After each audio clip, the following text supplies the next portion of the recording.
Oke, Shalom, selamat siang dan selamat bergabung kembali di acara Bergaul dengan Tuhan, belajar firman Tuhan, berdoa, dan juga berdiskusi.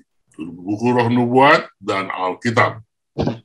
Bersama saya, Pendeta Gute Mahdi, siap untuk dipakai Tuhan menyampaikan firman Tuhan melalui tulisan Nyonya White, dan juga Pendeta Joseph Ringo yang akan memandu kita untuk kegiatan berdoa United Prayer atau doa persatuan, persekutuan, dan bila mana saudara ada permohonan doa, silakan ditulis di chat room ya supaya disiapkan untuk didoakan. Dan sebagaimana biasa, acara ini kita buat oleh karena berkat Tuhan yang luar biasa di musim pandemi 19, karena ada Zoom meeting, maka kita bisa bertemu tidak hanya setiap Sabat, tapi setiap hari. Dan melalui Zoom meeting ini, maka kita boleh belajar bersama, bertemu dengan Tuhan bersama, dan sudah pasti kalau Tuhan Yesus Kristus ada sama kita, maka kita akan menyambut panggilannya. Siapakah yang aku utus? Seperti Nabi Yesaya yang sudah bertemu Tuhan dan melihat kerup Tuhan. Ini aku, utuslah aku. Nah, kita sebagai gembala sudah tentu akan diberikan kuasa dari Roh Kristus untuk menolong jemaat kita bisa bersaksi, bisa menginjil, dan melahirkan domba-domba yang baru. Oke, mari kita mulai acara ini dengan berdoa dalam hati, dan nanti lagu pembukaan telah dipersiapkan oleh saudara Simon. Mari kita berdoa dalam hati.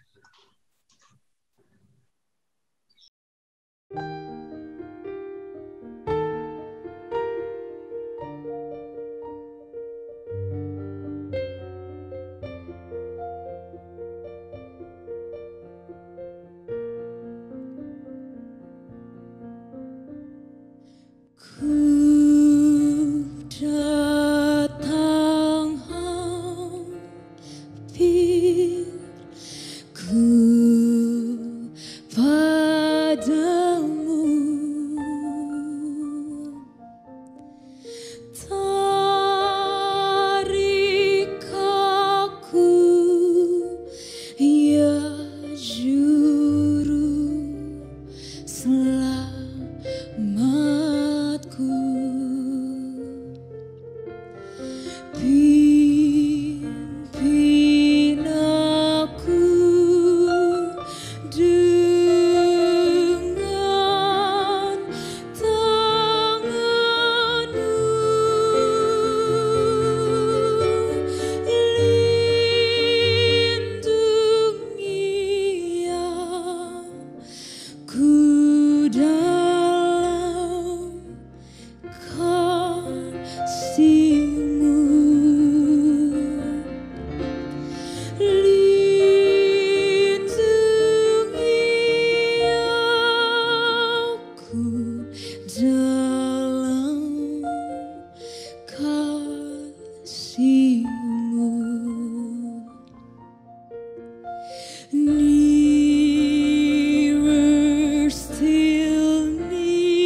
dalam kasih-Mu.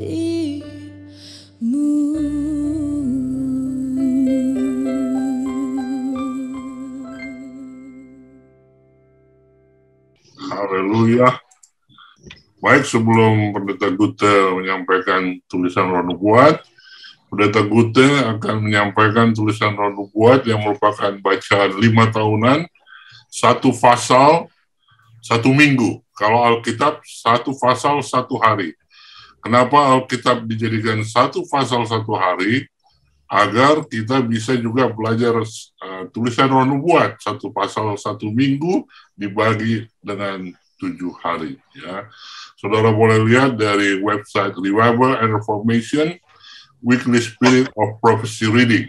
Saya anjurkan saudara boleh subscribe, bisa dapat komentari, dan juga bisa berdiskusi dengan seluruh umat Advent sedunia. Nah, sekali lagi, saya mau mengingatkan, jikalau kita berkata kita mau ikut atau mendukung program I Will Go, inilah I Will Go itu. Ya. Setiap anggota menjawab panggilan Tuhan untuk mau menginjil, bersaksi, menjadi evangelis. Ada 4 hal yang dilakukan. Ya. Misi, perkembangan rohani, kepemimpinan, dan Roh Kudus. Roh Kudus ini menjadi bahagian 3 hal. Ya. Dalam hal misi, kita harapkan tiap-tiap orang punya tujuan, memenangkan jiwa. Proyeknya adalah 1 jiwa yang belum Advent, dan 1 yang sudah Advent tapi sepertinya sudah mulai murtad, dikembalikan kepada Tuhan Yesus. Dan ini dievaluasi setiap akhir bulan. Nah, untuk perkembangan rohani ya, mustahil orang mau menginjil kalau kerohaniannya tidak hidup. Nah, inilah dalam perkembangan rohani, yaitu recap-nya, ya, belajar firman Tuhan. Belajar sekolah Sabat, belajar Alkitab, dan belajar tulisan Nyonya White, Roh Nubuat. Inilah yang kita sedang lakukan di siang hari dan berdoa. Inilah proyeknya. Ya. Kita bersyukur oleh karena fasilitas Zoom meeting memungkinkan kita, para pemimpin rohani, gembala, bertemu dengan jemaat setiap hari. Dan dalam pelatihan, ya, saudara-saudara pasti akan dipanggil dan ditunjuk, semuanya ikut terlibat melalui kuasa Roh Kudus. Demikianlah yang kita sekarang sedang lakukan dalam membuat program I Will Go teraplikasi, terimplementasi di jemaat. Mari kita nikmati firman Tuhan yang telah disiapkan Tuhan oleh hambanya, Pendeta Gute Mahadi. Kami persilakan. Shalom, selamat siang buat Bapak Ibu sekalian yang sudah bergabung pada siang hari ini. Kembali tentu kita bersyukur pada Tuhan oleh karena waktu yang indah yang Tuhan telah sediakan untuk kita boleh bertemu secara virtual. Kiranya pertemuan kita pada siang hari ini boleh menjadi berkat dalam kehidupan kita masing-masing untuk kita memiliki semangat bukan hanya untuk mencari nafkah kehidupan dunia ini, tetapi juga untuk mencari pimpinan Tuhan dalam kehidupan kita. Dan pada saat ini kita akan melanjutkan bacaan dari tulisan Roh Nubuat dengan topik doa dan penginjilan. Dan pada saat ini saya akan memulai dari tulisan Roh Nubuat yang diambil dari buku Medical Ministry, halaman 245. Dituliskan demikian, carilah jiwa-jiwa yang baru. Setiap hari mencari bimbingan dari Tuhan. Meletakkan segalanya di hadapannya dalam doa yang sungguh-sungguh, dan bekerja dalam kebijaksanaan ilahi. Saat engkau melakukan ini, engkau akan melihat bahwa Allah akan memberikan Roh Kudus untuk meyakinkan dan kuasa kebenaran untuk mengubah jiwa. Tentu sebagai umat Tuhan, kita tidak bisa hanya menikmati berkat Tuhan, merasakan kebaikan Tuhan, dan mendapatkan jaminan keselamatan dalam kehidupan kita. Tetapi kita juga memiliki beban. Beban yang Tuhan percayakan untuk menjadi bagian kita, yaitu agar kita juga membagikan kabar baik keselamatan ini kepada orang sekitar kita. Dan itulah harus menjadi bagian kehidupan dari setiap umat Tuhan. Dan oleh karena beban inilah kemudian membawa kita kepada satu kerinduan untuk mencari jiwa-jiwa. Jiwa-jiwa yang akan dimenangkan bagi sorga. Dan untuk hal ini, kita tidak bisa bergerak sendiri, kita tidak bisa hanya mengandalkan kepintaran kita, kesanggupan kita, tetapi kita harus bergantung sepenuhnya kepada Tuhan. Dan doa adalah salah satu cara di mana kita bisa meletakkan kesanggupan kita, kemampuan kita, bahkan segala keinginan kita untuk menjangkau jiwa-jiwa bagi kerajaan sorga. Meletakkan segalanya di hadapan Tuhan dalam doa yang sungguh-sungguh dan bekerja dalam kebijaksanaan ilahi adalah satu cara di mana kita bisa menjadikan diri kita menjadi alat Tuhan untuk menjangkau jiwa-jiwa. Tentu sebagai manusia kita memiliki banyak keterbatasan. Mungkin kita memiliki banyak kendala. Mungkin kita akan melihat diri kita sebagai seorang yang tidak mampu untuk melakukan tanggung jawab ini. Tetapi ketika kita berdoa, maka disitulah kuasa Tuhan akan menjadi bagian kita. Kuasa yang akan menyanggupkan kita untuk dapat menjangkau jiwa-jiwa yang akan dimenangkan bagi Tuhan. Roh Kudus akan bekerja ketika kita berdoa untuk meyakinkan orang-orang yang kita temui, yang kita sampaikan kabar baik ini, agar mereka boleh menerima panggilan untuk memperoleh keselamatan ini. Doa harus menjadi bagian penting dari kehidupan umat-umat Tuhan.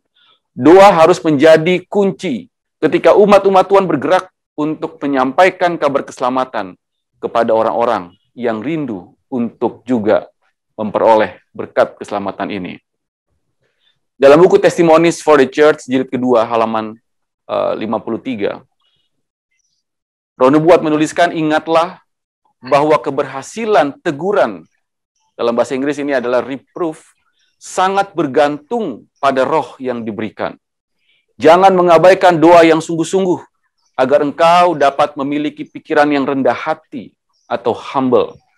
Dan agar para malaikat Allah pergi mendahului sebelum engkau bekerja di dalam hati yang ingin engkau jangkau. Dengan demikian, melembutkan dengan kesan surgawi, sehingga upaya yang engkau buat akan berhasil. Mungkin beberapa di antara kita memiliki karunia untuk berbicara. Bahkan mungkin bukan hanya berbicara, tetapi kata-kata kita bisa meyakinkan orang untuk percaya dengan apa yang kita katakan. Tetapi dalam penginjilan, tidak cukup ketika kita hanya memiliki kemampuan berbicara, bahkan kemampuan untuk meyakinkan orang. Kita harus merendahkan diri kita, agar bukan kemampuan kita yang akhirnya meyakinkan orang untuk menerima kebenaran. Tetapi biarlah Roh Kudus yang bekerja melalui kehidupan kita, melalui kata-kata kita, melalui kemampuan-kemampuan yang kita miliki untuk meyakinkan orang. Sehingga ketika mereka diyakinkan bukan karena kita sebagai alat yang menyampaikan pekabaran itu. Tetapi Roh Kuduslah meyakinkan mereka melalui kita yang dipakai untuk menjadi alatnya.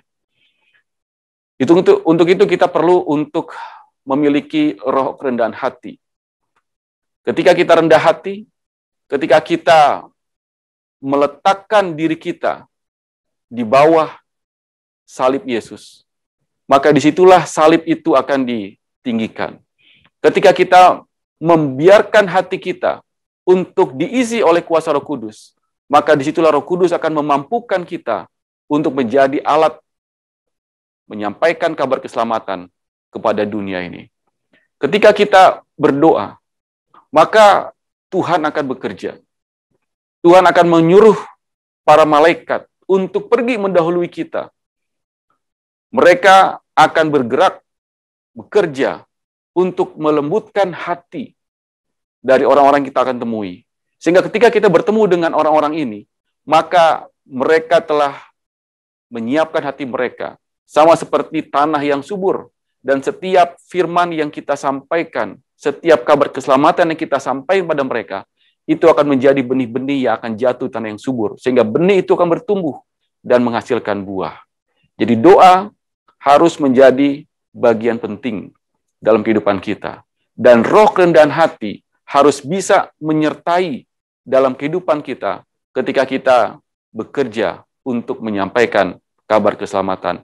Selama hati kita belum direndahkan, selama kita masih mengandalkan diri kita, maka kita akan menemui hal-hal yang akan merintangi kabar itu sampai pada orang-orang yang rindu untuk mendapatkan kabar keselamatan ini. Itu sebabnya kita perlu untuk merendahkan hati, membiarkan Roh Kudus bekerja dalam kehidupan kita, dan Tuhan akan mengirimkan para malaikat untuk mendahului langkah kaki kita bertemu dengan orang-orang yang rindu untuk diselamatkan. Dalam buku Gospel Workers halaman 470, di sana dituliskan keinginan yang akan menuntun pada upaya yang gigih untuk melakukan kebaikan.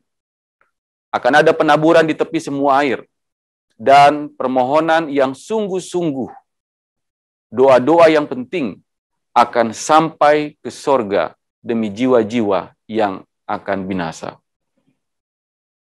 Kita perlu memiliki semangat untuk melakukan tanggung jawab penginjilan ini. Kita perlu untuk membiarkan diri kita menjadi alat Tuhan, untuk menjadi penabur-penabur benih Injil kebenaran yang akan membawa banyak jiwa kepada keselamatan. Dan untuk itu, kita tidak bisa bekerja tanpa doa. Doa harus menjadi bagian yang penting dalam tanggung jawab yang kudus ini. Karena doa-doa yang kita layangkan ini akan sampai di sorga. Dan doa-doa yang kita sampaikan kepada Tuhan untuk jiwa-jiwa yang rindu kita bawa kepada keselamatan akan didengar oleh sorga. Dan sorga akan memberikan jawaban, yaitu dengan mengirimkan Roh Kudus-Nya kepada kita. Dan Roh Kudus inilah memampukan kita untuk bekerja dengan sebaik-baiknya. Di dalam buku Testimonies for the Church halaman 7, chapter 7 halaman 21, dituliskan, jika di satu tempat hanya ada 2 atau 3 orang yang mengetahui kebenaran, biarlah mereka membentuk diri mereka menjadi sekelompok pekerja. Biarlah mereka menjaga ikatan persatuan mereka tidak terputus, bersama dalam kasih dan persatuan, mendorong satu sama lain untuk maju. Masing-masing mendapatkan keberanian dan kekuatan dari bantuan yang lain. Saat mereka bekerja dan berdoa dalam nama Kristus, jumlah mereka akan bertambah. Saudara, tanggung jawab untuk menjadi juru kabar keselamatan adalah tanggung jawab pribadi. Tetapi ketika pribadi-pribadi ini memiliki semangat yang sama untuk menjalankan tanggung jawab yang kudus ini, maka ini akan menjadi suatu kuasa yang besar untuk bisa membawa kabar keselamatan ini kepada orang dengan jumlah yang lebih banyak dibandingkan dengan ketika kita bekerja sendiri-sendiri.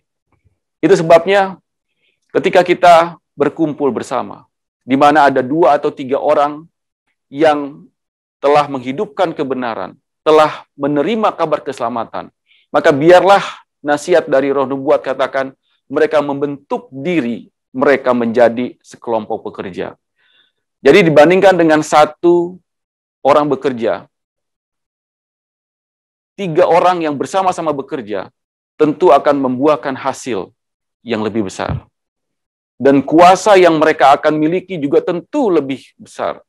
Sehingga Injil ini akan sampai dengan lebih besar lagi kepada kelompok yang juga jumlahnya lebih banyak. Itu sebabnya ketika sudah terbentuk sebuah kelompok, di mana kerinduan kelompok inilah untuk bekerja, memenangkan jiwa bagi sorga, maka biarlah mereka akan selalu bertemu untuk berdoa. Mereka berdoa untuk menyatukan pikiran mereka, hati mereka, dan doa yang mereka layangkan akan memberikan pada mereka kuasa yang jauh lebih besar untuk menyanggupkan mereka bekerja memenangkan jiwa. Pada siang hari ini, kita akan menutup pertemuan pembahasan tulisan Roh Nubuat tentang doa penginjilan dari tulisan yang dikutip dari buku Testimonies for the Church, jilid ke-6 halaman 80. kita harus mengadakan pertemuan untuk berdoa.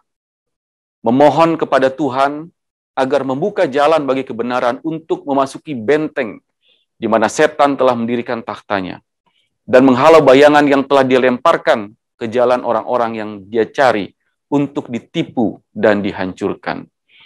Sudah tidak ada kuasa yang lebih besar untuk kita melaksanakan tanggung jawab yang mulia ini, yaitu melalui doa. Doa yang kita layangkan dalam pertemuan-pertemuan akan membuka jalan bagi kebenaran untuk memasuki benteng di mana setan telah mendirikan tahtanya. Banyak orang yang saat ini hidup di dalam kehidupan di mana setan telah membentengi mereka dengan berbagai macam persoalan kehidupan. Bukan hanya persoalan yang menyusahkan mereka, tetapi juga kesempatan-kesempatan di mana mereka habiskan waktu mereka untuk mereka bisa mengenal Tuhan. Dan doa-doa yang dilayangkan oleh mereka yang memiliki kerinduan akan memberikan kesempatan pada mereka mendapatkan jalan kebenaran, sehingga mereka bisa menembus benteng-benteng yang setan bentuk, yang setan dirikan, sehingga orang-orang yang terjebak dalam benteng itu bisa dijangkau, dan mereka pada akhirnya bisa menerima kabar keselamatan. Oleh karena itu, ketika kita berada di dalam kumpulan penginjilan, baik itu yang dibuat dalam kelompok-kelompok yang kecil, ataupun yang dibuat secara jemaat di gereja di mana kita berada, maka doa harus menjadi bagian yang paling penting. Bagian yang paling utama dan pertama, sebelum kita kemudian menjalankan metode-metode untuk penginjilan yang kita lakukan. Karena tanpa doa, semua metode yang akan dijalankan hanya sekedar cara yang akan kita lakukan. Namun, kita perlu kuasa agar semua metode, semua cara yang akan dijalankan akan mendapatkan hasil seperti yang Tuhan kehendaki. Hasilnya adalah jiwa-jiwa yang dimenangkan bagi kerajaan sorga. Saudara yang terkasih, biarlah kita akan memiliki semangat untuk bersaksi. Kita memiliki semangat untuk menginjil. Dan yang paling penting adalah kita memiliki semangat untuk berdoa. Berdoa untuk meminta Tuhan menunjukkan jiwa-jiwa yang akan dibawa kepada kerajaan sorga.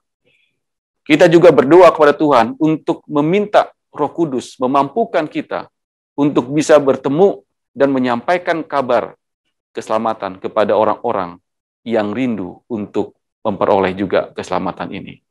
Kiranya kehidupan bersaksi, kehidupan berdoa akan menjadi bagian kita sebagai umat-umat Tuhan, baik secara pribadi, keluarga, dan juga sebagai satu jemaat di mana kita ada di dalamnya. Tuhan memberkati kita. Amin. Haleluya. Saya percaya kita telah diberkati melalui tulisan Roh Nubuat yang dibawakan oleh hambanya Pendeta Gute. Mari kita banyak berdoa, ya, karena dengan ada doa besar kuasanya. Dengan doa metode Kristus menjangkau manusia pasti akan terlaksana dengan baik. Kita akan lanjutkan kepada acara kita selanjutnya, yaitu kita akan belajar pelajaran sekolah sahabat kita hari Selasa yang akan membawa kita kepada satu judul yang baru di mana hamba Tuhan akan membahasnya. Kami berikan waktu ini sekarang kepada Pendeta Simbolon untuk mengulasnya. Silakan Pak Pendeta. Terima kasih kepada host yang sudah memberikan kesempatan ini. Tadi sudah dibacakan Pendeta Ringorio satu kutipan yang indah untuk menikmati kebahagiaan yang sesungguhnya, kita harus berjalan ke satu negeri yang sangat jauh, bahkan di luar diri kita sendiri, kata Thomas Brown. Sepertinya kutipan ini sesuai sekali dengan buku 1 Tesalonika 4, berarti menyangkut masa yang akan datang, ya. 16-18. Kalau kita melihat di sana, yaitu tentang kebangkitan orang-orang mati dan orang hidup yang akan dibawa ke surga, di mana ada kebahagiaan yang kekal. Jadi pelajaran kita hari ini tentang Mesias bagian yang kedua. Kemarin sudah dibahas Mesias artinya yang diurapi. Ya. Setelah manusia sebenarnya jatuh ke dalam dosa, ada banyak permasalahan yang timbul. Kalau kita baca di dalam pelajaran sekolah sahabat, saya lihat di sana yang ditulis oleh Agustin of Hippo, 1500 tahun yang silam, dia sudah menuliskan situasi zaman sekarang. Rupanya begitulah kehidupan manusia zaman dahulu, sama dengan yang sekarang. Makanya Yesus juga mengatakan kalau di akhir zaman sama seperti pada zaman Nuh. Maka begitulah juga di zaman terakhir, kelihatannya memang benar-benar. Supaya lebih jelas aku bacakan dulu, karena supaya kita lihat bagaimana sekarang keadaan manusia menurut pelajaran sekolah sahabat kita ini. Setelah manusia dikatakan jatuh, pertama pikiran tentang jurang kebodohan yang mengerikan dari mana semua kesalahan mengalir dan menelan anak-anak Adam dalam satu kolam kegelapan yang tidak seorang pun dapat melepaskan diri tanpa kerja keras dan air mata, serta ketakutan. Kemudian membawa kecintaan kita untuk perkara-perkara yang terbukti begitu sia-sia, beracun, dan melahirkan begitu banyak sekali pertentangan, perkelahian, dan peperangan, seperti pencurian, penipuan, perampokan, sesuatu yang berbahaya, dan kesombongan, kemarahan, dan juga ambisi diri, pembunuhan, kejahatan, kebuasan, tidak menuruti hukum, dan bernafsu. Semua nafsu yang memalukan, dari perzinahan dan percabulan, hubungan seks antara orang tua dan anak, dan dosa-dosa yang tidak alami, pemerkosaan, dan sejumlah kekotoran lain yang terlalu jahat untuk disebutkan, dan dosa-dosa terhadap agama, pelanggaran terhadap hal-hal yang suci, dan kemurtatan, penghujatan, dan sumpah palsu, kesalahan terhadap sesama, fitnah, dan kecurangan, dusta, dan kesaksian palsu, kejahatan kepada orang-orang dan harta, ketidakadilan di pengadilan, dan kemalangan-kemalangan serta penyakit yang tak terhitung jumlahnya yang memenuhi dunia, tetapi lepas daripada perhatian, dikatakan Agustin. Jadi kalau kita lihat sekarang dari apa ini, semua memang itulah yang terjadi sekarang. Penyakit seperti yang tadi sudah dikatakan COVID merajalela, situasi ini memang sekarang ada di dekat dengan kita. Tetapi inilah yang akan diselesaikan oleh Mesias kita, Yesus Kristus, yang akan datang ke dunia. Katakan apa perbedaannya daripada orang-orang yang dituliskan Agustinus ini pada tahun 1500 tahun yang silam dengan yang sekarang? Perbedaannya hanya sedikit. Katakan dalam pelajaran kita bahwa masih ada sedikit manusia yang ingin melepaskan diri dari situasi ini. Dan itu hanya dapat kita temukan dari Allah sendiri yang melakukan melalui kehidupan Yesus Kristus. Yaitu dengan satu perjanjiannya melalui anak daripada Abraham. Yaitu benih semua bangsa di bumi akan diberkati. semua anak manusia ini akan bisa diberkati lepas daripada kesusahan yang tadi. Tidak terkecuali siapapun. Jika dia percaya kepada Yesus. Itulah sebabnya Mesias, kalau dalam pelajaran kita ini sudah mulai dibahas Mesias itu tentang situasi sekarang. Oleh karena perjanjian Mesias juga sudah dinubuatkan oleh Allah sendiri di dalam buku Kejadian 3 ayat 15. Mengadakan permusuhan. Jadi kebencian-kebencian yang ada di dalam pelajaran kita sepanjang hari ini, itulah akibat manusia jatuh ke dalam dosa yang ditimbulkan oleh setan. Tetapi Allah ingin memulihkan itu melalui mengarungkan anaknya yang tunggal. Itulah yang dikatakan di sana, anaknya yang tunggal yang menjelma menjadi manusia.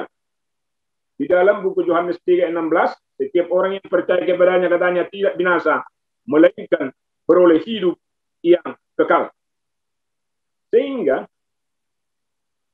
Yesus yang sudah lahir itu, dikatakan dia sudah mati, bangkit, masuk ke surga. Itulah yang membawa kita juga nanti kepada perjalanan yang menyenangkan, yang jauh, yang dikatakan seperti dikutip oleh Thomas Brown tadi. Ya. Sehingga kalau kita mulai melihat di dalam seluruh pelajaran kita ini, bagaimana umat manusia membuktikan kepada dunia yang tidak berdosa, bahwa tidak ada lagi alasan untuk gagal sebenarnya melakukan kehendak Tuhan, oleh karena Kristus sudah lahir ke dunia. Dia sudah bisa menang. Jadi kalau sering sekali manusia mengatakan begini, itulah sifat manusia berdosa, katanya kan, karena kejatuhan itu alamiah. Sebenarnya kita tidak bisa lagi mengatakan seperti itu kalau kita sudah percaya sebenarnya kepada Yesus Kristus.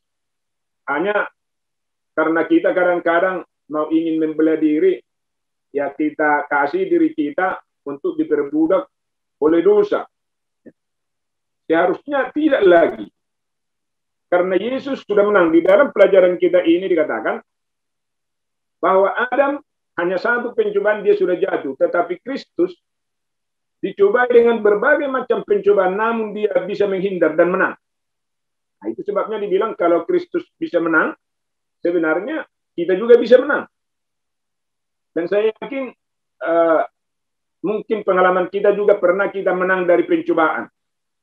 Sebenarnya kalau bisa kita menang sekali dari pencobaan, maka kita pun akan bisa menang kedua kalinya, ya, kalau mau kita. Ketiga kali, keempat kali, terus. Sekali bisa menang, seharusnya 2-3 kali untuk selanjutnya bisa. Dan sekali kita kalah, seharusnya bisa juga tetap kalah. Itulah sebabnya Yesus juga mengatakan, di luar aku kamu tidak bisa berbuat apa-apa. Seharusnya kelahiran Yesus Kristus ke dunia ini merupakan benar-benar berkat yang luar biasa. Seperti yang dikatakan di dalam Kejadian 12. Kalian akan mendapat semua berkat yang luar biasa. Itulah sebabnya di dalam buku Matius 1:21, ya, engkau akan menamakan dia Yesus karena dia adalah juru selamat. Jadi kelahiran Yesus di dunia ini untuk menyelamatkan kita dari segala penderitaan yang ada sekarang ini. Jadi kelahiran Yesus itu, Mesias, kedatangan Mesias itu hanyalah satu untuk menyelamatkan kita. Itulah sebabnya perjanjian-perjanjian itu datang untuk menyelamatkan. Dan perjanjian itu saya lihat hanya satu perjanjiannya untuk datang, dan perjanjiannya mati, menggenapi. Ya. Jadi jelas sekali di dalam pelajaran kita pada hari Selasa ini, bahwa Yesus sudah lahir ke dunia ini, menjelma menjadi manusia, melalui transfusi darah dikatakan, kita boleh beroleh keselamatan. Dan yang dibutuhkan setiap manusia sebenarnya adalah keselamatan dari dosa. Itulah sebabnya Yesus datang dan disebut namanya Yesus, artinya juru selamat. Dan hanya satu-satunya hanya Yesus yang bisa. Tidak ada yang lain. Nah, dengan demikian, Karena melalui Yesus inilah sebenarnya kita mendapatkan kedamaian, kebahagiaan, keselamatan yang kekal. Maka inilah yang mau mendorong kita sebenarnya menjadi I will go. Untuk memberitakan kabar gembira ini kepada orang-orang lain, agar mereka juga bisa merasakan kelepasan dari dosa, bisa merasakan kebahagiaan. Sehingga ada banyak janji-janji yang diberikan oleh Yesus Kristus kepada kita, umat-umat manusia. Salah satu dikatakan di sana ada janji yang diberikan oleh Yesus di dalam buku Yesaya 25 ayat 8. Yesus akan meniadakan maut. Jelas kemarin diterangkan bahwa maut adalah kematian yang kekal. Berarti Yesus sudah mengalahkan maut. Menang. Dan maut tidak berkuasa lagi kepada orang-orang yang sudah percaya kepada Yesus. Dia katakan dia juga akan menghapuskan air mata. Nah, luar biasa. Kalau sekarang banyak penderitaan, kesusahan, tadi kita dengarkan ada beberapa keluarga umat-umat Tuhan yang sedang berduka. Penuh dengan penderitaan di dunia ini. Bahkan dia katakan umatnya pun dijauhkan. Baik sekali lah Mesias ini, untung dia datang untuk menghilangkan seluruh wabah, maut. Jadi ada banyak janji yang diberikan juga kepada kita. Dalam 1 Korintus 2:9 dikatakan, apa yang tidak pernah dilihat oleh mata, didengar oleh itulah disiapkan. Berarti surga yang sudah disiapkan, yang tidak pernah kita lihat sudah disiapkan bagi orang yang mau I will go. Saya katakan kepada orang yang mau I will go. Kalau memang tidak mau lagi dia I will go, dia menentang perintah Tuhan. Kalau dia menentang perintah Tuhan, sepertinya tidak ada harapan bagi orang yang sudah diselamatkan dengan kasih karunia. Kemudian di dalam buku Wahyu itu, dalam pelajaran kita dikatakan Wahyu 22, kita dibawa ke surga dan di sana kita juga akan memakan pohon kehidupan yang berbuah 12 kali dalam 1 tahun. Ya. Jadi saya baca-baca betapa membahagiakanlah sebenarnya kedatangan daripada Yesus Kristus ke dunia ini. Penting kita mengarahkan, membawa orang atau memberitakan Injil kepada orang lain supaya mereka percaya kepada Yesus, sama seperti kita. Percaya kepada Yesus. Karena kita bilang, setiap orang yang percaya tidak binasa, melainkan beroleh hidup yang kekal. Itulah sebabnya Paulus menulis, siapakah yang akan pergi? Katanya, bagaimana orang itu percaya karena mereka tidak mendengar. Bagaimana mereka mendengar? Nggak ada yang memberitakan. Bagaimana mereka? Karena tidak ada yang diutus. Nah, sekarang kita telah diutus. Pergilah, katanya. Maka kita jawab, I will go. Kita akan pergi untuk memberitakan Mesias yang sudah lahir dan sudah naik ke surga, dan dia akan kembali ke dunia ini untuk menjemput orang-orang yang percaya dan yang sudah melaksanakan tugas. Jadi karena itulah dikatakan setiap orang yang percaya, saya pikir semua kita di wilayah ini adalah orang yang percaya, yang sudah diselamatkan. Karena siapa bilang barang siapa yang percaya dibaptiskan akan diselamatkan. Dan kita semua sudah percaya kepada Mesias, kepada Yesus. Sudah dibaptiskan, diselamatkan, karena itu pergilah. Nah inilah. Sehingga kita, orang-orang yang diselamatkan, harus pergi untuk memberitakan Yesus kepada orang lain. Agar mereka bisa beroleh keselamatan. Supaya mereka juga bersama dengan kita bebas dari seluruh penderitaan dan kesusahan yang ada sekarang. Kalau kita lihat memang yang kita bacakan tadi, hampir semuanya sudah terjadi di dunia kita. Bahkan di sekeliling kita. Pemerkosaan orang tua terhadap anak terjadi tadi. Kemudian pemberontakan kepada Sang Pencipta sudah terjadi. Penipuan, kemarahan, segala-galanya sedang berada di zaman kita. inilah pertandanya sudah dekat. Kedatangan Yesus Kristus yang sudah dijanjikan, yang sudah naik ke surga untuk menjemput kita. Karena itu janji Mesias yang bagian kedua ini mengarahkan kita untuk tetap bersemangat. I will go. Sehingga pekabaran tentang kedatangan Yesus yang kedua kali dapat dimengerti orang lain dan mereka pun bersiap untuk menyambut kedatangan Yesus Kristus. Mungkin itu ada ringkasan yang kita berikan pada saat ini. Terima kasih Pendeta Simbolon yang sudah menyampaikan satu ulasan dari pelajaran kita pada hari yang ke-Selasa, janji Mesias bagian yang kedua.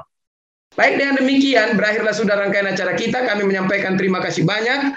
Terpujilah nama Tuhan, dan untuk itu kita akan tutup dengan nyanyian yang akan diputar oleh operator kita. Kami persilakan.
Kita akan berdoa tutup yang akan disampaikan oleh Pendeta Simbolon. Kami berikan kesempatannya. Kita berdoa. Bapa kami yang berada di surga, kami bersyukur di siang hari ini oleh karena Tuhan beri kesempatan bagi kami untuk belajar akan firman Tuhan dari pelajaran Sekolah Sahabat dan Roh Nubuat. Amin. Kami mendapatkan berkat Tuhan di mana janji Mesias yang kau sudah janjikan telah lahir ke dunia, memberikan satu harapan yang begitu pasti bagi kami, bahwa setiap orang yang percaya tidak binasa melainkan beroleh hidup yang kekal. Kami sangat bersyukur oleh karena kelahiran Tuhan ke dunia ini, dan bila mana kami Tuhan sudah selamatkan dengan kasih karunia-Mu, biarlah tetap Tuhan memegang kami dengan tangan kanan-Mu yang membawa kemenangan bagi masing-masing kami. Kiranya Tuhan menaungi kami, bungkuslah kami dengan kebenaran Yesus Kristus senantiasa, agar kiranya segala kehidupan kami bisa dilihat melalui jubah kebenaran Kristus yang kami pakaikan setiap hari, di dalam kata-kata, perbuatan, dan sikap dan tingkah laku masing-masing kami, umat-umat Tuhan, terutama yang berada di wilayah sebelah ini. Tuhan di surga, biarlah kiranya Tuhan akan memberkati semua jemaat di wilayah 11 terutama. Dan pada umumnya umat-umat Tuhan, bila mana kami sudah memberikan waktu untuk belajar akan firman Tuhan, maka tidak satu pun yang akan sia-sia. Dan semuanya akan membuat iman kami semakin bertumbuh, semakin bersiap untuk menunggu kedatangan Yesus yang sudah dekat ini, ya Bapa. Biarlah juga Tuhan akan mengabulkan segala doa-doa yang sudah dikumandangkan tadi, menyembuhkan orang-orang yang sakit, dan memberikan pertumbuhan kerohanian kepada orang-orang yang belajar akan firman Tuhan. Dan semua KPA-KPA kami juga, pada satu saat panggilan itu datang, mereka pun bisa menerima Yesus Kristus sebagai Tuhan dan Juru Selamat pribadi. Bapak di surga, biarlah kiranya waktu yang Tuhan berikan bagi kami, senantiasa kami pergunakan untuk menginjil. Berikan kuasa dan kekuatan kepada kami serta keberanian untuk memberitakan Yesus Kristus, Sang Juru Selamat, kepada dunia yang berada di dalam jurang kehancuran. Tetapi dengan pertolongan-Mu, semua umat Tuhan yang Kau sudah selamatkan akan mengambil keputusan I will go untuk menyampaikan kabar keselamatan. Sehingga lebih banyak jiwa-jiwa yang harus kami bawa kepada Tuhan. Jika ada Tuhan segala dosa dan pelanggaran kami, kiranya Tuhan berkenan untuk mengadakan pengampunan. Sucikanlah kami Tuhan dari segala kekurangan kami. Dan hapuskanlah segala dosa kami. Dan Tuhan buang ke tubir laut yang paling dalam. Hanya dengan belas kasihan-Mu kami bisa menjadi anak-anak Tuhan yang Tuhan kasihi. Terima kasih Tuhan, karena Tuhan berjanji akan menuliskan nama kami di dalam buku surga, sehingga pada waktu Tuhan datang, nama kami dipanggil satu persatu, dan kami masuk di dalam kerajaan. Terpujilah nama Tuhan. Dalam nama Yesus Kristus kami berdoa dan mengucap syukur. Amin. Selamat malam waktu New Jersey bagi umat Tuhan dari Jemaat Fisdak dan juga saudara-saudari lainnya yang juga sudah bergabung dari Amerika. Saat ini sudah sore atau malam. Puji Tuhan kita dapat bersama-sama, dan juga dari Indonesia seperti Ibu Shana Laloan dan saudara-saudari lainnya. Selamat pagi. Selamat bergabung dengan kami di Jemaat Fisdak untuk acara ibadah malam kita tanggal 26 April hari Senin ini ya. Baik saudara sekalian, seperti biasa kita akan mempelajari pelajaran Sekolah Sabat. Ada yang akan kita diskusikan. Saya akan membawakan pelajaran yang sudah ditulis oleh Gerhard Hassel ya, dan kemudian kita akan adakan tambahan atau diskusi sesudah itu. Pada hari Senin ini kita akan berbicara tentang janji tentang Mesias. Dan ini adalah bagian pertama, dan besok malam adalah bagian kedua, bagaimana perjanjian yang diberikan kepada Abraham bukan hanya Allah sebagai perisai daripada Abraham dan anak-anak keturunan Abraham, yaitu kita semua, tetapi juga janji yang utama adalah tentang adanya Mesias, keturunan daripada Abraham. Jadi janji Mesias itulah bagian pembahasan kita pada malam hari ini. Dalam Kejadian 28 ayat 14, karena dikatakan, firman Tuhan katakan, olehmu serta keturunanmu semua kaum di bumi akan mendapat berkat. Wah, ini akan kita pelajari pada malam hari ini waktu Amerika. Kita akan pelajari apa itu kita arti daripada berkat. Itu tambahan nanti ya, sebentar untuk kita pelajari. Jadi apa artinya kita akan mendapat berkat atau diberkati? Galatia 3:29 katakan, dan jikalau kamu adalah milik Kristus, maka kamu juga adalah keturunan Abraham dan berhak menerima janji Allah. Jadi berkat itu sudah dijanjikan kepada Abraham dan juga kepada kita yang adalah keturunan Abraham, maka kita juga berhak menerima janji Allah atau berkat Allah. Nah, apa itu berkat itu ya? Mari kita lihat pelajaran sahabat kita katakan apa ya. Tuhan berkata kepada Abraham lebih dari satu kali bahwa melalui benih atau keturunan Abraham, keturunannya, maka semua bangsa di bumi akan diberkati. Lihat juga Kejadian 12, Kejadian 18, Kejadian 22 yang berbicara tentang janji-janji berkat tersebut kepada Abraham. Janji perjanjian yang ajaib ini diulangi oleh karena semua janji-janji inilah yang paling penting. Paling penting. Dan yang paling kekal. Oh, apa ini janji yang diberkati yang paling kekal ini ya? Inilah satu-satunya yang membuat semua orang lain itu berguna. Ya, membuat, jadi janji berkat tersebut. Dalam satu pengertian, ini adalah satu janji munculnya bangsa Yahudi.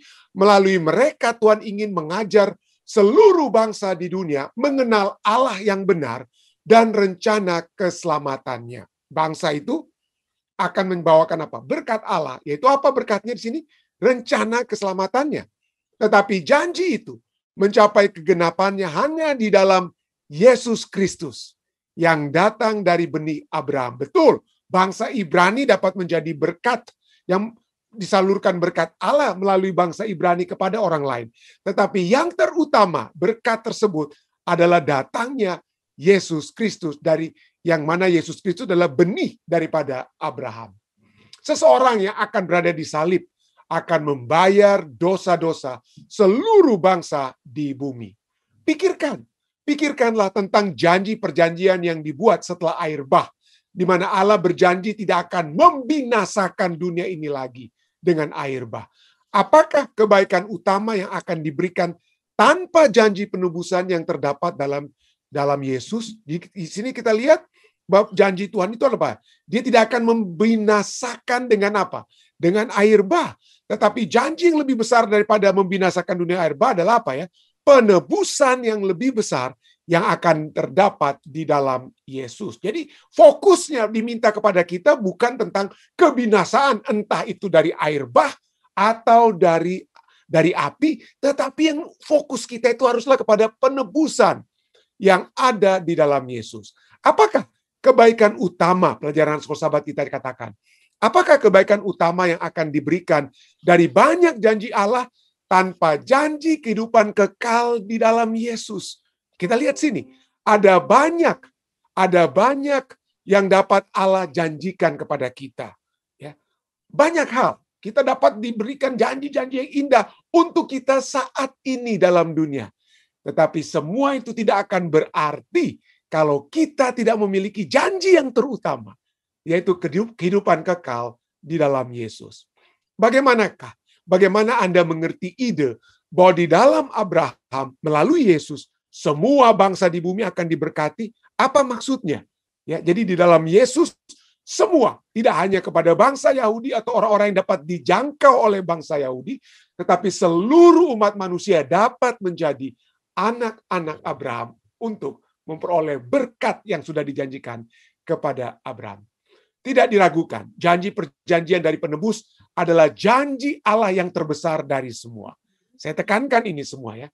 Jadi janji penebus, janji Yesus, keselamatan Yesus lebih besar dari semua. Semua apa? Semua berkat-berkat Allah, ya. Semua berkat-berkat Allah. Penebus itu sendiri menjadi sarana. Penebus itu sendiri menjadi sarana di mana kewajiban persetujuan perjanjian itu dipenuhi dan semua janjinya yang lain diwujudkan. Jadi saya ulangi lagi untuk kita nanti saya bawa ke tambahan kita ya. Ada janji-janji Allah yang banyak ya, kelepasan pada saat kita mengalami penderitaan mungkin dan lain sebagainya, pada saat kita sakit dan saat kita berduka dan lain sebagainya. Tapi ada yang lebih daripada janji tersebut Allah yang dapat Allah lakukan, bebaskan. Yaitu apa? Janji yang terbesar itu adalah penebusan dunia melalui Yesus Kristus. Semua, baik Yahudi dan bukan Yahudi, yang masuk dalam persatuan dengan Dia, dengan Yesus, dipersatukan sebagai keluarga Abraham yang sesungguhnya dan menjadi pewaris-pewaris perjanjian itu. Seperti Galatia 3 ayat 8, 9, 27 dan 29. Kita juga sudah bahas beberapa minggu yang lalu ya. Itu adalah janji kehidupan kekal, janji berkat kehidupan kekal dalam lingkungan tanpa dosa, di mana kejahatan, rasa sakit dan penderitaan tidak akan pernah bangkit lagi. Dapatkah engkau berpikir satu janji yang lebih baik daripada janji itu? Satu berkat yang lebih baik daripada berkat itu? Apakah perjanjian hidup kekal dalam sebuah dunia tanpa dosa dan penderitaan begitu menarik kepada kita? Apakah mungkin kita merindukan sesuatu karena untuk itu kita diciptakan, dan dengan merindukannya kita sedang merindukan sesuatu yang menjadi sifat dasar kita? Hari Sabat ini di Jemaat Fisdak saya akan memberikan khotbah terakhir dari seri nubuatan akhir zaman, dan satu hal yang sudah ditanamkan di dalam diri setiap umat manusia adalah satu pengharapan, satu kehidupan yang lebih baik dari kehidupan kita saat sekarang ini. Tanpa itu, maka kita percuma menjadi manusia, dengan kata lain.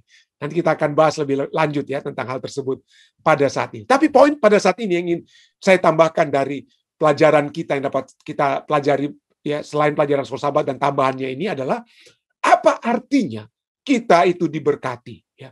Kita seringkali berkata, saya seringkali dalam setiap apa yang saya tulis, misalnya ada kesempatan untuk menulis sesuatu kepada seseorang di Facebook atau Messenger, maka biasanya saya akan akhiri dengan kata apa? God bless. Tuhan memberkati Anda. Kiranya Tuhan memberkati saudara. Kiranya kita memperoleh berkat dari surga. Dan seterusnya. Jadi seringkali kita menggunakan kata Tuhan memberkati. Tuhan memberkati. Apa artinya diberkati? Pada saat kita berkata, Tuhan memberkati, God bless. Apa artinya? Ya. Seringkali kita melihat orang-orang, pada saat mereka, saya sering melihat ya, pada saat mereka taruh foto keluarga mereka. Waduh, banyak orang yang memberikan komentar. Waduh, ini keluarga yang diberkati. Kenapa? Karena utuh. Suami ada di foto itu bagus sekali, ada istrinya, ada anak-anak. Waduh, seakan-akan mereka tidak sedang kelihatan berkelahi. Tidak ada masalah, anak-anak menurut di foto bersama. Jadi banyak orang langsung apa? Tulis, waduh indah sekali ya, inilah keluarga yang diberkati, komentar-komentar seperti itu ya. Tapi apakah keluarga yang diberkati, keluarga yang tidak bermasalah, keluarga yang tidak bercerai, anak-anak yang menurut, anak-anak yang tidak melawan orang tua, itu adalah tanda bahwa saudara diberkati atau tidak diberkati Tuhan pada saat kita bermasalah? Apakah orang yang bercerai itu tandanya orangnya tidak diberkati atau keluarganya tidak diberkati? Kalau kita lihat Rasul Paulus sendiri sebagai orang Farisi atau Sanhedrin, maka peraturan Farisi Sanhedrin Rasul Paulus itu sudah harus menikah. Tapi tidak ada satu tulisan Rasul Paulus pun yang berbicara tentang istrinya. Yang kita lihat justru Rasul Paulus berbicara kalau untuk penginjilan, maka kalau kita bisa tanpa harus ada pasangan hidup, maka kalau kita bisa tahan diri, maka itu yang terbaik. Rasul Paulus bilang begitu kan. Dengan kata lain, banyak ahli Alkitab yang menyatakan Rasul Paulus sendiri sesungguhnya itu kemungkinan besar, walaupun tidak ditulis oleh Alkitab, tapi pemikiran-pemikiran yang disampaikan adalah bahwa Rasul Paulus itu diceraikan oleh istrinya, oleh karena istrinya tidak mau jadi orang Kristen. Nah, apakah Rasul Paulus itu orang yang tidak diberkati karena dia bercerai atau ada masalah dalam keluarga? Ya. Bagaimana dengan anak yang terhilang? Pada saat anaknya terhilang, apakah orang-orang langsung katakan, waduh, bapak anak yang terhilang ini tidak diberkati, anaknya aja lari dari dia, tidak menurut dia. Ya. Padahal anak yang terhilang itu, bapak itu melambangkan Allah ya. Yang anaknya apa? Anak manusia itu apa? Manusia itu apa? Menceraikan atau tidak menurut kepada Allah. Apakah Allah tidak diberkati pada saat Adam dan Hawa menolak untuk menurut kepada dia? Lebih menurut kepada setan. Apakah Allah dapat dikatakan sebagai Allah yang tidak diberkati? Atau mungkin kita katakan, oh pada saat orang di Facebook mereka apa ya? Mereka kasih tunjuk di belakangnya rumah baru, entah di Indonesia atau di Amerika. Waduh, puji Tuhan, ini Anda betul-betul diberkati karena punya rumah, Anda punya pekerjaan, tidak menganggur. Ada yang pakai Facebooknya dia post waktu di tempat bekerja dan lain sebagainya. Waduh, puji Tuhan, Anda tidak menganggur. Atau waktu ada rumah, wah Anda sudah tidak tinggal dengan orang lain. Anda tidak sedang sakit. Waduh, diberkati sekali kehidupan yang diberkati ya. Jadi apakah ini merupakan satu tanda bahwa Tuhan memberkati Anda karena Anda tidak menganggur, Anda tidak tinggal di sofa orang di apartemen sofa orang lain, Anda tidak sakit? Apakah itu tandanya Anda diberkati? Atau pada saat Anda menganggur, Anda tinggal di rumah orang, tidak punya rumah sendiri, Anda sedang sakit, itu artinya Anda tidak diberkati? Ya. Apakah itu artinya? Loh, Yohanes sendiri sampai ditawan, sampai dia apa? Sampai ditahan oleh Herodes, bahkan dipenggal. Apakah Yohanes tidak diberkati? Apakah Yesus pada saat Yesus punya kesempatan untuk menyembuhkan Yohanes, tapi melepaskan Yohanes dari penjara? Ya, Allah dapat melepaskan Yohanes dari penjara, seperti Allah melepaskan Paulus, Petrus, Silas, dan lain sebagainya. Tapi kenapa dia tidak dilepaskan? Malah dia dipenggal kepalanya. Yohanes Pembaptis. Apakah dia tidak diberkati oleh Tuhan? Ya. Jadi seringkali pemahaman kita tentang kita yang diberkati adalah kita yang memiliki kesuksesan, kehidupan yang sukses dalam rumah tangga, dalam pekerjaan, dari segi materi dan lain sebagainya. Tapi ada masalah kalau standar diberkati itu adalah kehidupan yang sukses. Kenapa? Karena kehidupan kesuksesan itu dapat membuat kita puas diri dan kita bergantung kepada diri kita sendiri. Kita sudah melihat, saya beda dengan orang lain. Mereka masih tidak seperti saya, bercerai mereka. Masih tinggal di apartemen. Masih tinggal di sofa orang lain. Masih pengangguran.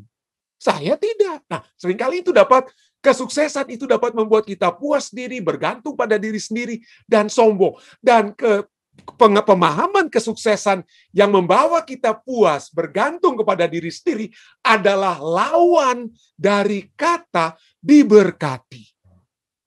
Kata diberkati itu bukan berpusat kepada diri kita.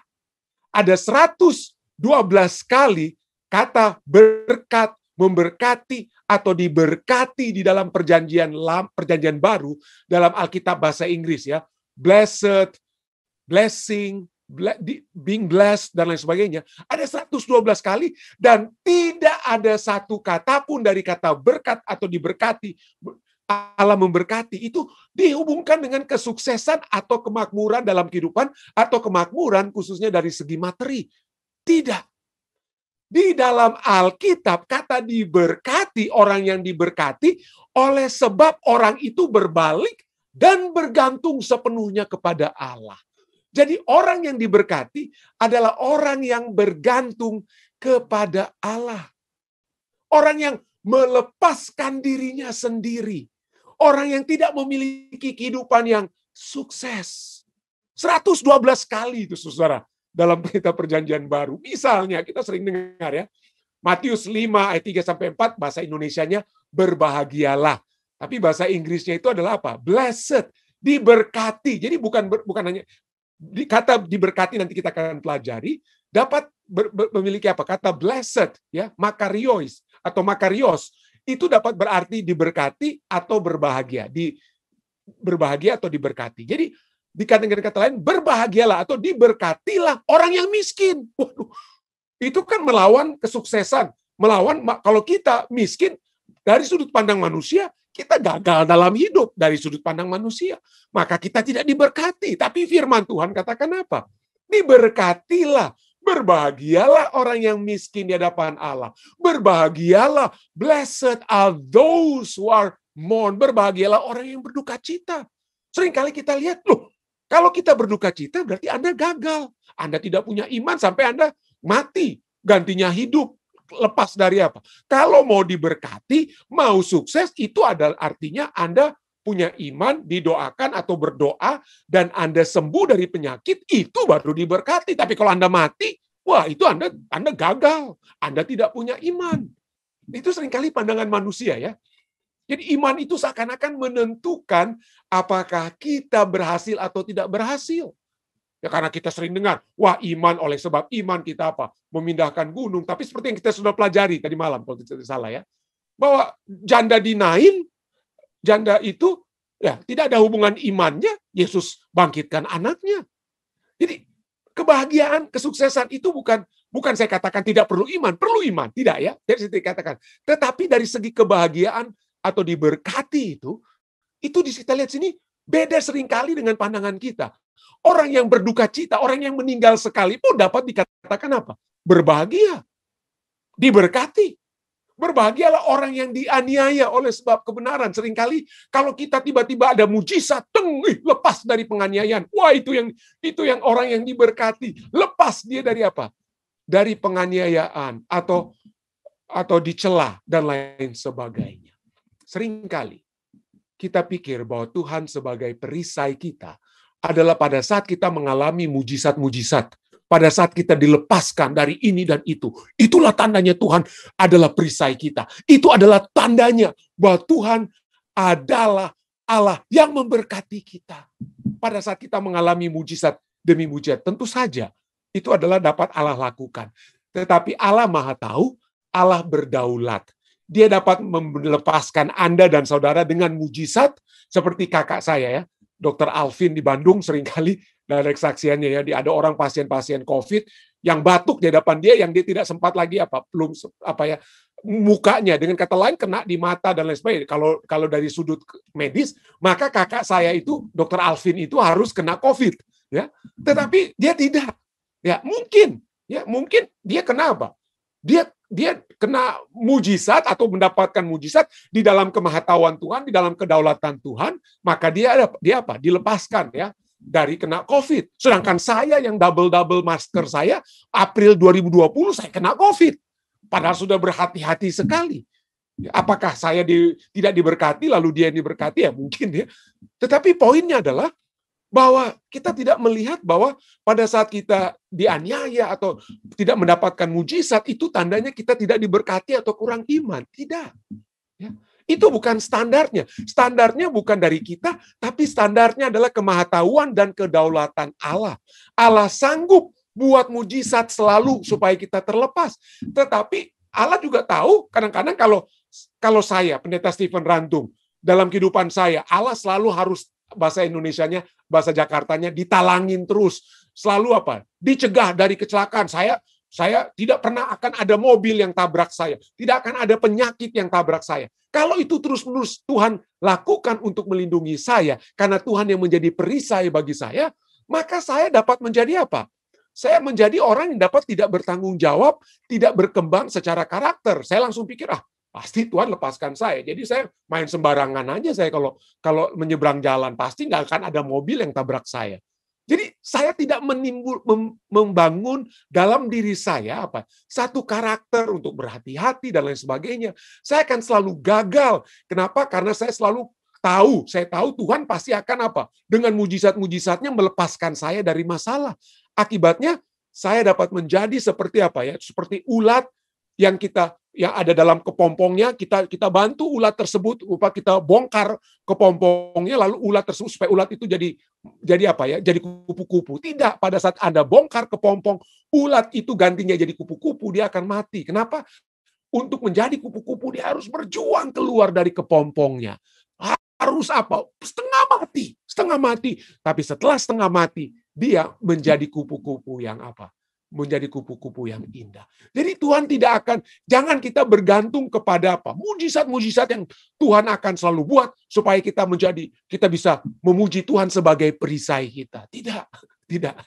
Ya, Tuhan Maha tahu dan Dia berdaulat. Dia tahu apa yang terbaik yang dapat terjadi. Kalau kita akan menjadi kupu-kupu pada saat kita dimasukkan, Tuhan biarkan kita berada dalam masalah keluarga, masalah keuangan, dan lain sebagainya. Tetapi kita akan keluar seperti Ayub, bagaikan kupu-kupu yang indah. Maka kalau itu yang dapat menjadi bagian kita, maka Tuhan dapat lakukan itu. Izinkan itu terjadi kepada kita. Tapi poinnya adalah, kembali kepada poin. Saya sudah gabungkan pelajaran kita tadi malam dengan malam ini, ya. Pada saat firman Tuhan berkata, diberkati, itu bukan berarti kita jadi orang kaya diberkati, kita tidak berduka cita, kita diberkati, kita tidak dianiaya, itu arti kita diberkati. Ayat-ayat ini katakan apa? Pada saat kita miskin, kita diberkati, miskin di hadapan Allah, ya, artinya kita selalu ingin bergantung kepada Dia. Ya, selalu ingin bergantung kepada Dia, berduka cita oleh sebab dosa-dosa yang kita buat, berduka cita oleh sebab dosa-dosa yang ada di sekeliling kita, ya. Itu artinya miskin dan duka cita. Saya ingin ajak Anda lihat pembahasan di khotbah saya waktu yang lalu tentang apa arti miskin dan berduka cita ini. Tapi poinnya adalah itu bukan hal-hal yang enak yang terjadi, ya, seakan-akan. Misalnya juga Lukas 11 ayat 28 katakan, yang berbahagia, the blessed one, yang diberkati ialah mereka yang mendengarkan firman Allah dan yang memeliharanya. Semuanya ini merujuk, membawa kita untuk bergantung kepada Tuhan dan bukan kepada kesuksesan diri kita. Terusnya, Roma 4 ayat 7, diberkati, berbahagialah orang yang diampuni pelanggaran-pelanggarannya, dan yang ditutupi dosa-dosanya. Yakobus 1 ayat 12, berbahagialah orang yang bertahan dalam pencobaan. Ya, dalam pencobaan, sebab apabila ia sudah tahan uji, ia akan menerima mahkota kehidupan yang dijanjikan Allah kepada barang siapa yang mengasihi Dia. Jadi dari semua kata 112 kata-kata diberkati, memberkati dan lain sebagainya, tidak ada berbicara tentang harta, mobil, rumah, pekerjaan dan lain sebagainya. Tidak ada, saudara, ya. Tidak ada. Berikutnya, Wahyu 14 ayat 3. Diberkatilah, berbahagialah orang yang mati dalam Tuhan. Jadi bahkan di sini tidak dikatakan berbahagialah orang yang tidak mati-mati karena disembuhkan terus oleh Tuhan dengan mujizat-mujizat Tuhan. Tidak. Firman Tuhan tidak katakan Anda adalah orang yang diberkati karena berpuluh-puluh kali atau beratusan kali Anda seharusnya mati karena penyakit, tapi Anda selalu hidup terus. Tidak. Bahkan ayat ini katakan, berbahagialah orang yang mati dalam Tuhan, supaya mereka boleh beristirahat dari jerih lelah mereka, karena semua perbuatan mereka menyertai mereka. Jadi kata diberkati, berbahagia, blessed, dari kata Grekanya atau Yunani makarios, blessed, happy. Itu dari kata makarios, become long atau large, yang diperbesar oleh siapa? Oleh Allah. Dengan kata lain, orang yang sudah dekat dengan Allah, orang yang sudah mencari terlebih dahulu kerajaan Allah dan kemuliaannya, lalu kemudian di Allah dapat apa? Dari kedaulatan dan kemahatauan Allah, Allah dapat apa? Perbesar hal-hal lainnya, maka segala sesuatunya akan ditambahkan kepadamu. Dengan kata lain, menurut keyword study Bible dikatakan bahwa kata Yunani, the Greek word, kata Yunani yang diterjemahkan di dalam ayat-ayat ini adalah makarioi. Makarioi dari kata makarios yang berarti fully satisfied, yang menjadi puas sepenuhnya, puas di dalam Tuhan. Artinya it refers to those receiving God's favor. Orang yang sudah apa? Puas oleh sebab mereka sudah berada dalam ruang lingkup Tuhan, berada dalam perlindungan Tuhan, dan Tuhan apa? Berikan kepada mereka apa di sana? Puas karena Tuhan yang berkenan kepada mereka. Tuhan yang favor, Tuhan yang berkenan kepada mereka. Walaupun dalam situasi apapun. Tidak heran Rasul Paulus, murid-murid Tuhan waktu lalu, dalam penjara mereka masih apa? Bisa bernyanyi dan berkata, rejoice in the Lord always, and again I said rejoice. Tetap bisa bersukacita, memuliakan Tuhan. Bersukacita walaupun dalam penjara, dalam keadaan apapun, ya. Jadi diberkati, menurut Alkitab, diberkati adalah segala sesuatu yang Tuhan berikan yang membuat kita sepenuhnya puas di dalam Dia. Apapun yang mendekatkan kita kepada Yesus, apapun yang membantu kita melepaskan hal-hal duniawi dan berpegang lebih erat kepada hal-hal yang kekal, itulah yang menyebabkan saudara dan saya diberkati. Kita diberkati karena kita berkenan kepada Tuhan. Jadi pada saat mungkin Anda berkata kepada saya, Pendeta Rantung, Tuhan memberkati Anda. Artinya lebih tepatnya adalah, Pendeta Rantung, Tuhan kiranya berkenan kepada Anda. Anda kiranya lebih mendekatkan diri Anda kepada Tuhan. Tuhan kiranya lebih berkenan kepada Anda. Kiranya Anda lebih puas berada di dalam Tuhan. Ya. Dan pada saat kita seringkali puas di dalam Tuhan, memiliki Tuhan sepenuhnya, itu seringkali terjadi, ya. Seringkali kita lebih bergantung kepada Tuhan saat kita berada dalam pergumulan dan pencobaan. Saat kita berduka. Saat kita berduka sekalipun, di dalam kekecewaan yang menyakitkan, di dalam kerinduan-kerinduan yang tidak terpenuhi, yang paling memungkinkan kita seringkali untuk lebih bergantung kepada Tuhan. Ya, seringkali pada saat tidak ada masalah dalam kehidupan kita seringkali melihat diri kita dan kita lihat orang lain, kurang beruntung mereka tuh ya, kurang beruntung seperti saya. Kita seringkali hanya melihat diri kita. Tetapi kalau kita ingin menyatakan sebagai orang yang sesungguhnya diberkati, kita sedang melihat Tuhan. Dan Tuhan sedang melihat kita. Ya, kita sedang melihat Tuhan, dan Tuhan yang sedang melihat kita. Tidak heran Ralph Waldo Emerson katakan, when it is darkest, di dalam kepekatan, di dalam kegelapan malam, we can see the stars. Seringkali pada saat kita sangat dalam keadaan yang sangat-sangat berduka, sangat-sangat menderita, tidak ada apa-apanya lagi. Ya, disitulah kita dapat melihat bintang-bintang. Disitulah kita dapat melihat Tuhan. Ya, situlah kita melihat kehadiran Tuhan. Kita merindukan bintang tersebut. Kita merindukan Yesus karena kita merasa Tuhan, siapa yang dapat menghibur saya? Siapa yang dapat mengangkat saya dari duka cita yang saya alami saat ini? Hanya Engkau, Tuhan. Tidak ada pada saat kita berduka cita seperti yang dialami oleh banyak di antara kita. Ya, Melinda Walanda waktu lalu berbicara dengan saya. Pendeta Rantung, itu seakan-akan tubuh saya itu sedang dipotong. Ya. Dan tidak ada seorang pun yang dapat menyambung kembali potongan tubuh tersebut pada saat saya berada dalam kedukaan oleh sebab ayah yang meninggal. Jadi seringkali itu yang terjadi. Dan pada saat itu yang dapat menjadi bagian Mel dan semua yang sedang berduka tentunya. Tidak ada perkataan penghiburan manusia yang dapat menghibur mereka. Hanya firman Tuhan. Hanya apa yang Tuhan dapat lakukan kepada mereka yang dapat memberikan penghiburan yang sejati. Ya. Itulah ya, lebih daripada segala sesuatunya. Tidak heran kita lihat bahwa kemakmuran materi, entah itu juga kesehatan, keharmonisan dalam rumah tangga, anak-anak yang menurut, itu adalah pemberian indah yang harus kita syukuri. Saya tidak katakan, oh jangan kita tolak ya, supaya kita dekat dengan Tuhan. Mari kita semua jadi jatuh miskin. Mari kita semua sakit-sakitan. Mari kita semua hancurkan rumah tangga kita. Mari kita buat anak-anak tidak menurut kita, supaya kita dekat dengan Tuhan. Bukan begitu ya. Itu adalah pemberian yang indah yang harus kita syukuri. Tetapi semuanya itu bukanlah berkat terbesar. Ya. Itu semua adalah pemberian yang harus kita syukuri, but we are to delight not in the gifts. Kita harus bersyukur atau bersuka cita diberkati bukan oleh sebab hadiah-hadiah yang Tuhan berikan kepada kita, tetapi kita diberkati pada saat kita memiliki pemberi hadiah tersebut. Dan itulah kita lihat esensi daripada kehidupan Abraham. Dia tidak melihat semua pemberian-pemberian. Dia tidak melihat raja-raja dari keturunannya. Dia tidak melihat anak-anaknya bagaikan pasir di laut. Dia tidak melihat semua itu. Tetapi yang dia miliki adalah the giver of the gift, of the promised gift. Yang dia miliki adalah apa?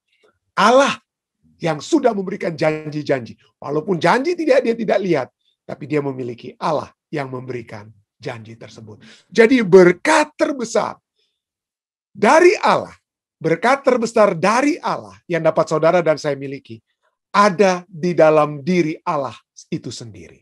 Selalu ada di dalam Allah sendiri. Ketika kita memiliki Allah, ketika kita memilikinya, maka kita benar-benar diberkati. Seringkali kita seperti lagu yang dinyanyikan oleh Laura Story ya, dalam lagunya yang berjudul The Blessing. Dikatakan, we pray for wisdom. Kita berdoa untuk apa ya? Untuk hikmat. Untuk mendengarkan suara Tuhan. Tapi kita menangis dalam kemarahan pada saat kita tidak merasakan seakan-akan Tuhan itu dekat.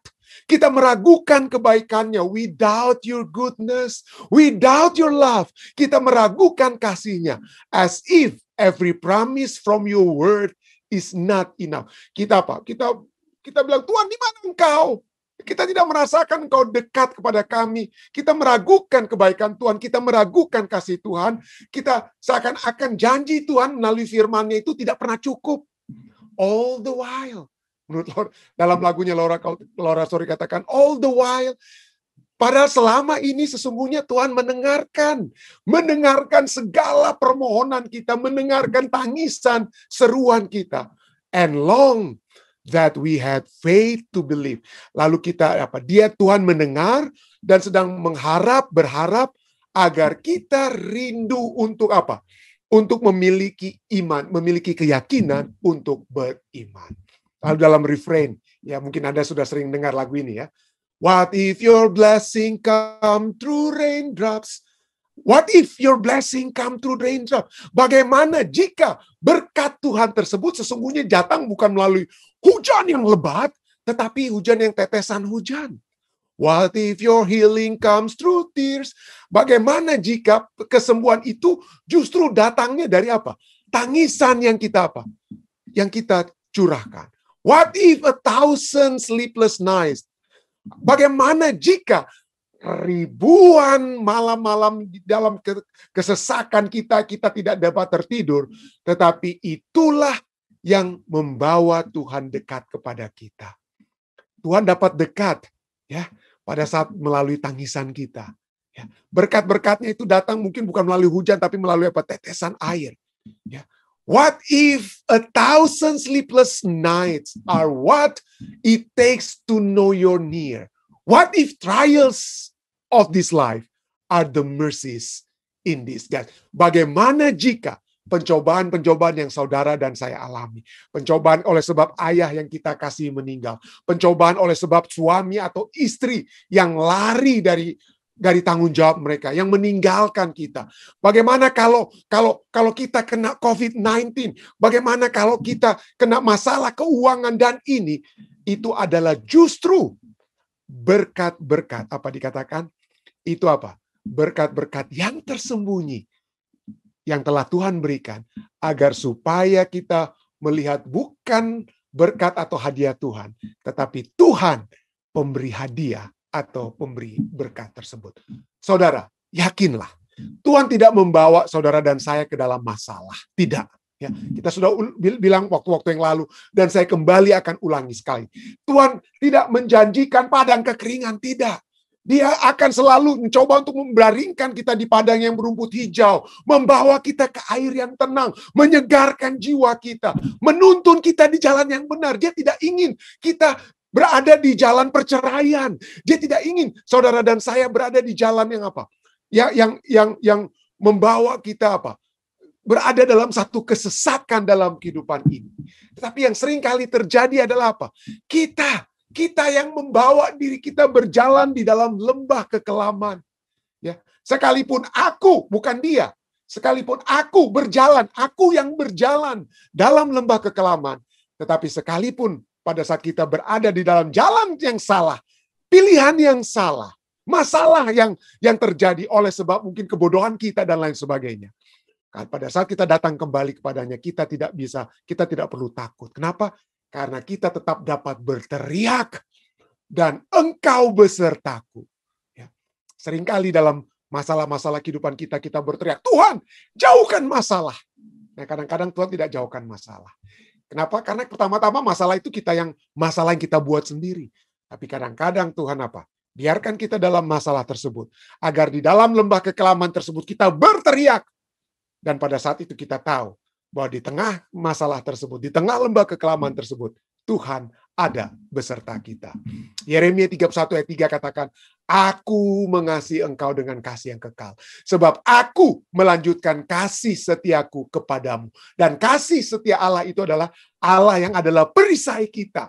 Allah yang memberkati kita. Allah yang apa? Allah yang membahagiakan kita. Oleh sebab apa? Bukan karena dia memberikan ini dan itu kepada kita. Tapi pada saat dia menyertai kita.